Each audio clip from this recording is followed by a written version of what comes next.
G'day, my name's Dave.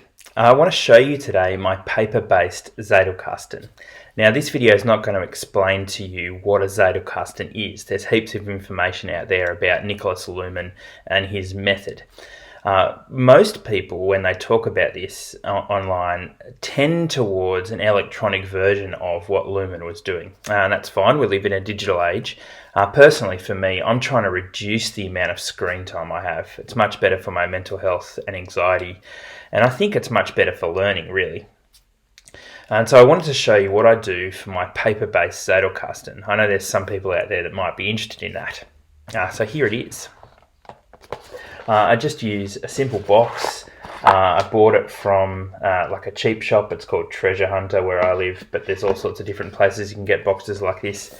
But personally, I prefer an A6 index card, although they're quite expensive. They're about 3.6 cents each. It's the cheapest I can find. So now I use 200 GSM card, A4, and I cut it down to A6. So I can get that for about 1.8 cents for an A6 card. And so they sit in the box. These yellow things here are probably not pure Zettelkasten, but the point is to do something that helps you to learn. So these kind of mark where particular topics kind of start for me, so I can easily find them.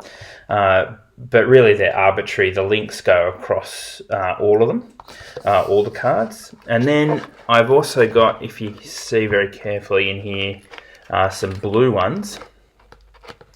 Yeah, there we go.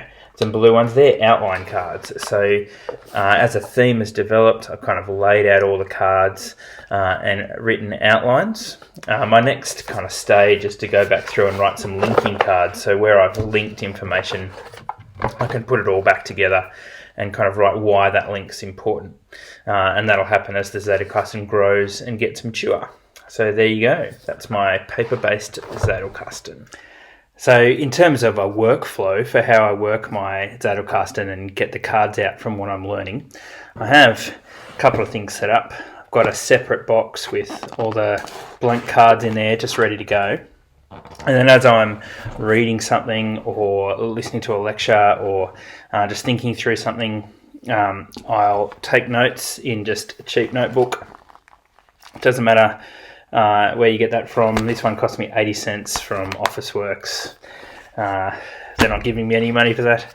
Or I have little notebooks that I carry around with me.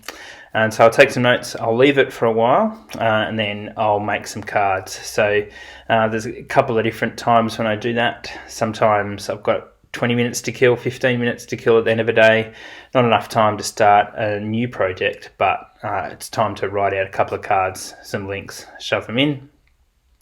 Or I have reading time built into my normal kind of daily and weekly routine, and sometimes I'll swap out that reading time with Zettel time, and I'll make some cards. And otherwise, I also have part of my employment is a week of study leave each year, and so often I'll take that. And so a big part of that study leave will be kind of reading something in particular or listening to some lectures and then transferring them into cards and working on my Zettelkasten. The important thing though is to leave a gap between reading and writing cards so that you don't buy into the collector's fallacy. And not everything you read is important. Not everything is going to add to your thinking. So that time gap helps you to be a little bit more discerning about what you put into your Zettelkasten, and always remember to link.